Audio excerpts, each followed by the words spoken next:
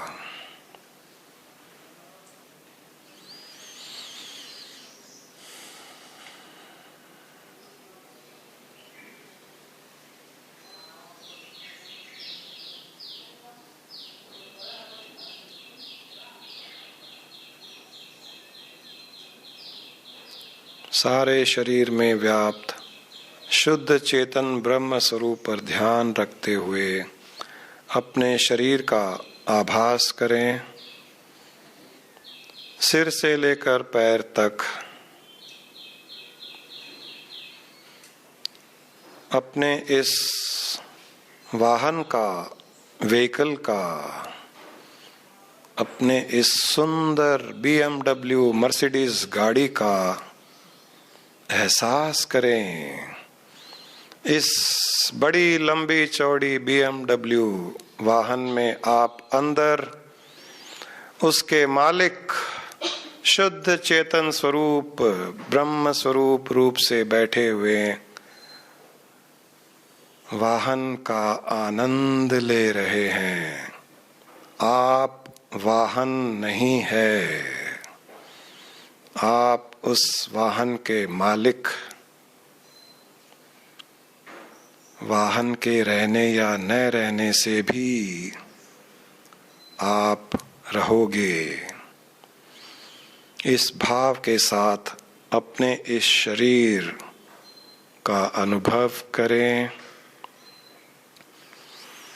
और आसपास दूसरे वाहन पर ध्यान देते हुए और उस वाहन के अंदर उसके मालिक को बैठा हुआ देखते हुए शुद्ध चेतना का अनुभव करें। हर शरीर के अंदर उस शरीर के परम शक्तिमान नित्य निराकार शुद्ध चेतन स्वरूप मालिक पर ध्यान देते रहें।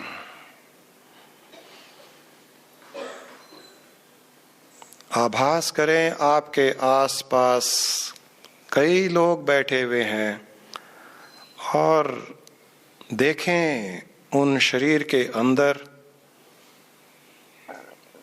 चेतन स्वरूप से बैठा हुआ मालिक, आत्म स्वरूप, परमात्मा का अंश, ब्रह्म स्वरूप बैठा हुआ है। अपने स्वरूप का संपर्क उस आत्म स्वरूप से करने का प्रयास करें। आपके हृदय में एक हल्की सी गुदगुदी होती जाएगी। आसपास बैठे हुए इतनी आत्माओं से संपर्क करें। शरीर के पीछे शुद्ध चेतन स्वरूप से विद्यमान आत्मा से संपर्क करें। हृदय में हल्की सी गुदगुदी का आभास आपको हो जाएगा।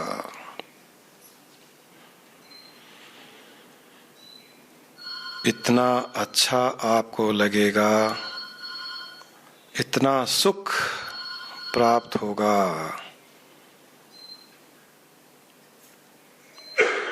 उस प्रकार का सुख और कभी किसी वस्तु या चीज में नहीं। जब जब आप किसी भी व्यक्ति या जानवर या किसी वस्तु में उसके अंदर विद्यमान उस आत्म स्वरूप मालिक पर ध्यान देंगे, वह आत्मा, वह चेतना आपको सुख, शांति और आनंद प्रदान करेगा। इसलिए धीरे धीरे इस आदत को डाल लें, ध्यान में रहते हुए भी और ध्यान के पश्चात भी इसी भाव में स्थित रहें। आपके जीवन का कल्याण होगा।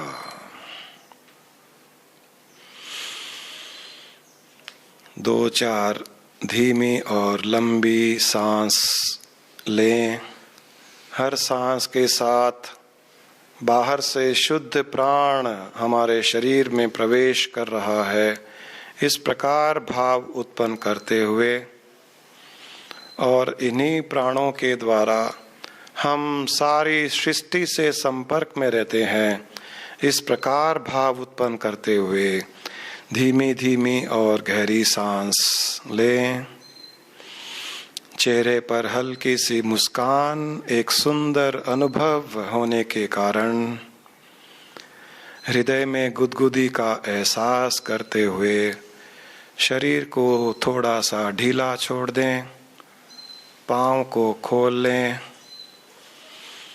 किसी प्रकार का कोई तनाव न रखें, हाथों को खोल लें, जब इच्छा करे तब आंखें खोल लें, दोनों हथेलियों को रगड़कर। आंखें खोलने की इच्छा न करे तो थोड़ी देर के लिए आंखें बंद रखें, परंतु भाव वही होना चाहिए, शुद्ध चेतन आत्मा का भाव। शरीर वाहन रूपी है, हम उस वाहन में उसके मालिक अंदर बैठे हुए हैं और दूसरे शरीरों के अंदर बैठे हुए मालिक से ही हमारा संपर्क, हमारा व्यवहार होता है।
राशि जी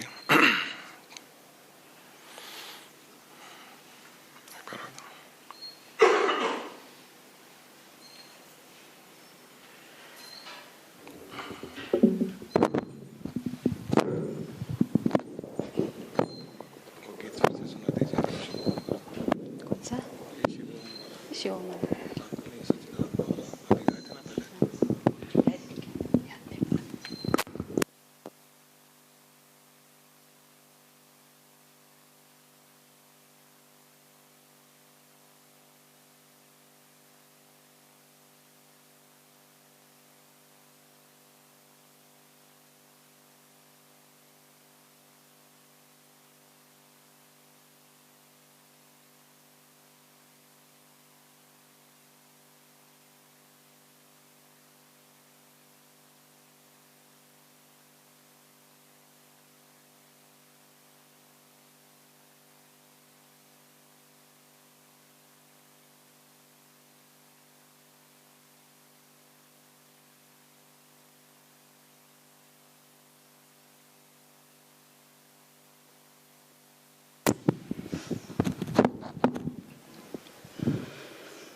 सच्चिदानंद मैं हूँ, अमर आत्मा सच्चिदानंद मैं हूँ। शिवोहम शिवोहम शिवोहम शिवोहम शिवोहम शिवोहम शिवोहम शिवोहम। अखिल विश्व का जो परमात्मा है, सभी प्राणियों में वही आत्मा है। अखिल विश्व का जो परमात्मा है, सभी प्राणियों में वही आत्मा है। वही आत्मा सच्चिदानंद मैं हूँ, वही आत्मा सच्चिदानंद मैं हूँ। शिवोहम शिवोहम शिवोहम शिवोहम शिवोहम शिवोहम शिवोहम शिवोहम। जिसे शस्त्र काटे नागनी जलाए, गलाए न पानी न मृत्यु मिटाए। जिसे शस्त्र काटे न अग्नि जलाए, गलाए न पानी न मृत्यु मिटाए। वही आत्मा सच्चिदानंद मैं हूँ, वही आत्मा सच्चिदानंद मैं हूँ। शिवोहम शिवोहम शिवोहम शिवोहम शिवोहम शिवोहम शिवोहम शिवोहम। यही ज्ञान अर्जुन को हरि ने सुनाया, यही ज्ञान वेदों में ऋषियों ने पाया। यही ज्ञान अर्जुन को हरि ने सुनाया, यही ज्ञान वेदों में ऋषियों ने पाया। वही आत्मा सच्चिदानंद मैं हूँ, वही आत्मा सच्चिदानंद मैं हूँ। शिवोहम शिवोहम शिवोहम शिवोहम शिवोहम शिवोहम शिवोहम शिवोहम। जो व्यापक है कण कण में है वास जिसका, नहीं तीन कालों में है नाश जिसका। जो व्यापक है कण कण में है वास जिसका, नहीं तीन कालों में है नाश जिसका। वही आत्मा सच्चिदानंद मैं हूँ, वही आत्मा सच्चिदानंद मैं हूँ। शिवोहम शिवोहम शिवोहम शिवोहम शिवोहम शिवोहम शिवोहम शिवोहम। है तारों सितारों